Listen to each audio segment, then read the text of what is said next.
নিতে তো আসিনি, সবার কথা মনে উঠলে পরে আমি সেই সময় কান্দি স্যার, ভাত পানি খেতে পারিনি, ভাত খেতে পারিনি স্যার। একটা গান বলবো, আসবার কালে আসলাম একা, যাবার কালে যাব একা। ঝরনার দিন শেষ হবে একদিন। অস্থির অস্থির অবস্থা। إنك لمن المرسلين على صراط مستقيم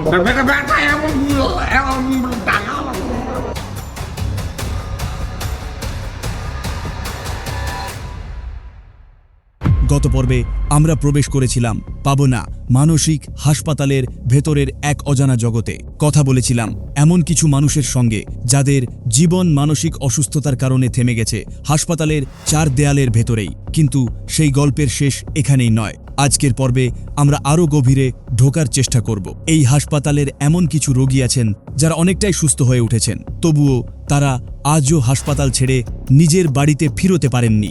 বাবা আমার নিয়ে জানাইছে বাবা। কেউ জানালা দিয়ে দড়ি ফেলছে বাইরে বের হবার জন্য, কেউ ভুল ঠিকানা, বিচ্ছিন্ন সম্পর্ক কিংবা অন্য কোনো বাস্তবতার কারণে তারা বছরের পর বছর এই হাসপাতালেই থেকে গেছেন। কেউ বহু বছর ধরে শুধু একটি কথাই বলে চলেছেন, আমি বাড়ি যেতে চাই। আরও জানব চিকিৎসার পরিবেশে কিভাবে কিছু অনাকাঙ্ক্ষিত ঘটনা রোগীদের জীবনে নতুন করে কষ্টের কারণ হয়ে দাঁড়াচ্ছে। ঈদের মতো আনন্দের দিনগুলোও এই হাসপাতালের রোগীরা কিভাবে কাটান সেটিও তুলে ধরব এই পর্বে। আজকের এই অনুসন্ধানে আমরা কারো প্রতি অভিযোগ নয়, বরং বাস্তবতা, সংশ্লিষ্টদের বক্তব্য এবং প্রত্যক্ষ অভিজ্ঞতার আলোকে বোঝার চেষ্টা করব। সুস্থ হয়ে যাওয়ার পরও কেন কিছু মানুষের ঠিকানা হয়ে থাকে হাসপাতালের একটি ওয়ার্ড। চলুন শুরু করি আজকের অনুসন্ধান।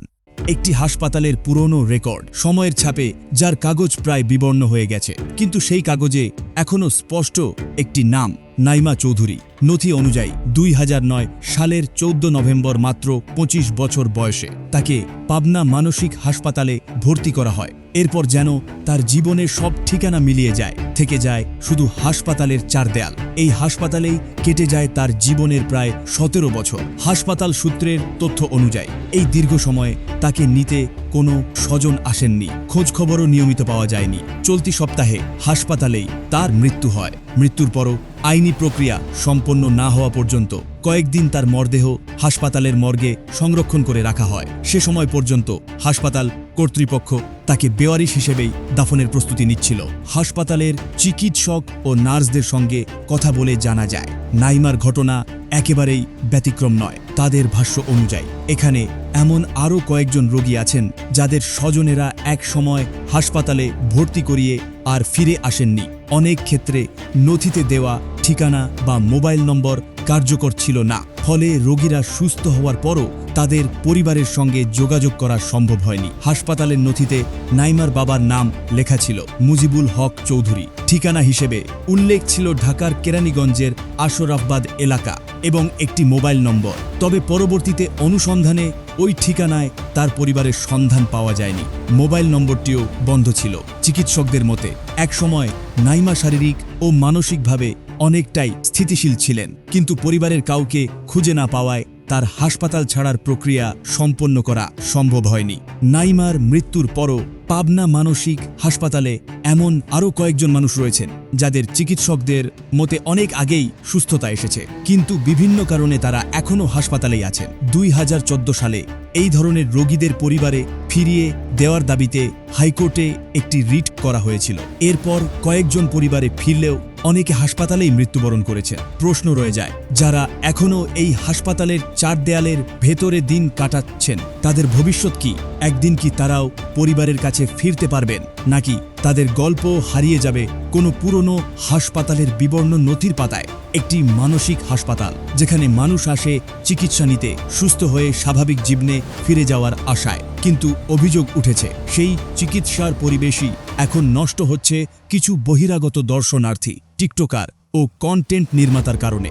রোগীদের অনুমতি ছাড়াই তাদের ভিডিও ধারণ করে সামাজিক যোগাযোগ মাধ্যমে ছড়িয়ে দেওয়ার অভিযোগ রয়েছে। এতে একজন মানসিক রোগীর ব্যক্তিগত গোপনীয়তা ও মর্যাদা ক্ষতিগ্রস্ত হতে পারে বলে মনে করছেন রোগীর স্বজন ও সংশ্লিষ্টরা। হাসপাতালের প্রবেশপথে বহিরাগত নিয়ন্ত্রণের নির্দেশনা থাকলেও অভিযোগ রয়েছে কিছু ক্ষেত্রে অর্থের বিনিময়ে দর্শনার্থীদের ভেতরে প্রবেশের সুযোগ দেওয়া হচ্ছে। এই ধরনের অভিযোগের সত্যতা নিয়ে সংশ্লিষ্ট কর্তৃপক্ষের তদন্ত প্রয়োজন। তবে রোগী স্বজনদের দাবি, অবাধ প্রবেশের কারণে হাসপাতালের স্বাভাবিক পরিবেশ ব্যাহত হচ্ছে এবং অনেক রোগী অস্বস্তির মধ্যে পড়ছেন।